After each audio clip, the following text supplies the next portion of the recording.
보통 부실 수사라고 하면 뭐 항의하거나 불만 제기하거나 법원을 찾아가거나 해야 되는데 김묘성 기자님 감사합니다가 웬 말입니까?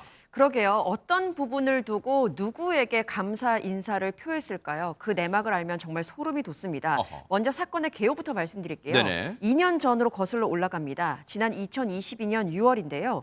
청주의 한 빌라에서 50대 남성이 숨진 채 발견이 됩니다. 아이고. 근데 국과수의 부검 결과를 보니까 네. 이 남성 외력에 의한 장기 파열, 뇌출혈 등으로 숨졌다고 결과가 나왔어요. 아이고. 타살이 의심된다라는 소견이었습니다. 네. 그래서 이를 토대로 사건 초기 수사팀은 상해치사 혐의로 한 남성을 이제 수사를 하게 되거든요. 네. 입건을 합니다. 그 사람이 누구냐? 숨진 남성과 함께 살던 60대 형이었습니다. 그런데 이 60대 형은요. 자고 일어나니까 동생이 숨져 있었다라는 진술을 거듭해서 주장을 했고 그래서 증거 불충분으로 풀려나면서 1년 만에 사건이 종결됐습니다. 하하.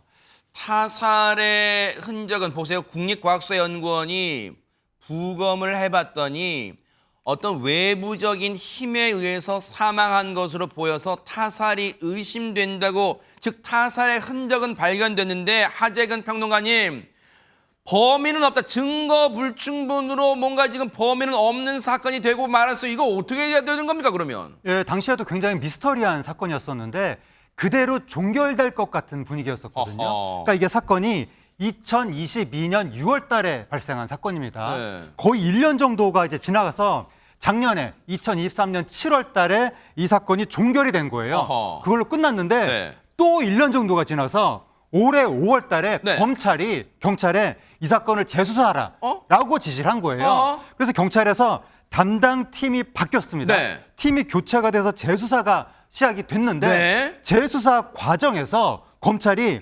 처음에는 발견하지 못했던 목격자, 그 사건이 벌어진 집에 옆집에 거주하던 목격자를 찾아낸 겁니다. 네. 목격자가 술에 취한 60대 남성이 동생을 폭행하고 있었다라고 증언을 한 거예요. 네. 결국 그래서 60대 남성 피해자의 형이 상해치사 혐의로 구속 기소가 됐습니다. 어머나 이거 듣고 보니까 앞서 우리 김묘성 기자님 말처럼 듣고 나니까 지금 온몸에 소름이 끼쳐요. 그런데 보세요. 손정희 변호사님, 목격자, 그 중요한 핵심인 목격자가 바로 옆집에 사는 이웃이었다는 거예요. 그러면 2년 동안 왜 이 중요한 얘기를 못 듣고 이제야 듣게 된 걸까요? 사실은 사건 초기 증거가 찾을래야 찾을 수 없었던 상황이 아니고 증거를 제대로 찾지 않았던 겁니다. 그러니까 초기 수사팀이 이제 탐문 수사도 적극적으로 하고 목격자가 있는지 중요 증거가 현장에 있는지를 확인했어야 되는데 이 초기 수사팀장이 윗집에 살던 주민에 대해서는 유일하게 탐문 조사를 벌여서 그날 뭐 들은 사실 없으세요? 이상한 거 없으세요? 이렇게 물어봤는데 네. 그 이웃 주민은 뭐 저는 잘 모릅니다라고 대답을 한 겁니다. 아하. 그런데 이 사건의 핵심 목격자가 또 따로 있었습니다. 아하. 또 다른 이웃 주민이 존재했던 것이고 네. 특히 이 이웃 주민은 CCTV에 등장을 했거든요. 어허. 그렇다면 이 CCTV에 등장한 이웃 주민 주변에 있었던 사람이니까 네. 당연히 탐문을 해야 됨에도 불구하고 하지 않았고 심지어 검찰로부터 주변인을 추가 탐문하라는 구체적인 수사 지휘 내용이 왔음에도 불구하고 이 요청 사항도 이행하지 않고 거짓으로 보고서를 제출한 게 확인이 됐고요. 이 때문에 초기 수사에 미흡한 점이 생긴 겁니다. 아니 너무 황당하고 기가 막히잖아요. 황석진 교수님, 당시 주변에 단서와 정황 증거들이 널렸는데도 수사를 제대로 안 한 거잖아요. 그러면. 네, 그렇습니다. 그 지난주에 이제 결심 공판이 있었는데요. 네. 그 사건 초기에 이제 수사팀장이었던 이제 경감이 직접 뭐 증인으로 출석했습니다. 네. 그 증인 신문 과정에서 그 경찰의 어떤 부실 수사 이런 부분이 이제 적나라하게 드러났습니다. 네. 그 신문 절차를 이제 마치고 이제 증인석에서 일어나던 그 증인 경감에게 그 이제 피의자죠. 그 60대 남성이 인사를 꾸벅하면서 형사님, 예, 감사합니다라고 이렇게 황당한 그 이 감사 인사를 했다고 합니다. 왜? 그리고 이 60대 남성은 그 계속 그 무죄를 지금까지 주장하고 있습니다. 아니 피고인이 최진영 변호사님 이제 많은 게 형사사건 법정도 서보셨으니까 이런 상황 좀 황당하실 수도 있는데 보세요. 피고인이 반성하는 차원에서 고개를 숙여서 뭐 그동안 잘못했습니다. 뭐 착하게 살겠습니다. 교도소 형 맞춰 나가면 그러겠습니다. 하는 경우는 봤지만 부실 수사를 해줘서 고맙다고 고개를 숙이는 이 상황은 어떻게 봐야 되는 거예요? 얼마나 고마웠겠습니까?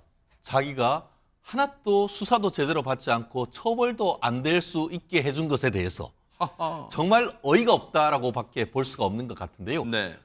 수사기관은 사실은 열심히 확인을 해가지고 기소를 하고 행위에 대한 책임을 져야 되는데 네. 지금 그 재판부가 일반적으로 사건이 나면 이웃들한테 시끄러운 소리가 난지 물어봐야 되지 않느냐라고 질타를 하니까 그제서야 경감이 초기에 어떻게 하면서 꼼꼼히 확인하지 못한 것 인정하면서 후회하고 있다라고 얘기를 하고 있는데요. 네. 그 억울한 피해자 어떻게 합니까? 아하, 맞아요. 정말 저것을 보고 정말 경찰이란 직이 얼마나 정말 소중한지를 확인하는데 결국 이 부분과 관련해 가지고 초동 수사에 대해서 네. 잘못에 대한 책임을 물어서 경찰 2명에 대해서 1명에 대해서는 감봉 6개월, 1명에 대해서는 정직 2개월 처분이 내려졌다라고 하고요. 네. 검찰은 상해치사로 이 기소가 된 이 피고인에 대해서 징역 15년을 구형했다고 합니다. 네, 어쨌든 어느 정도의 선고가 내려질 정도 저희가 또 이 눈 부릅뜨고 이 몹쓸 인간의 형량 선고는 또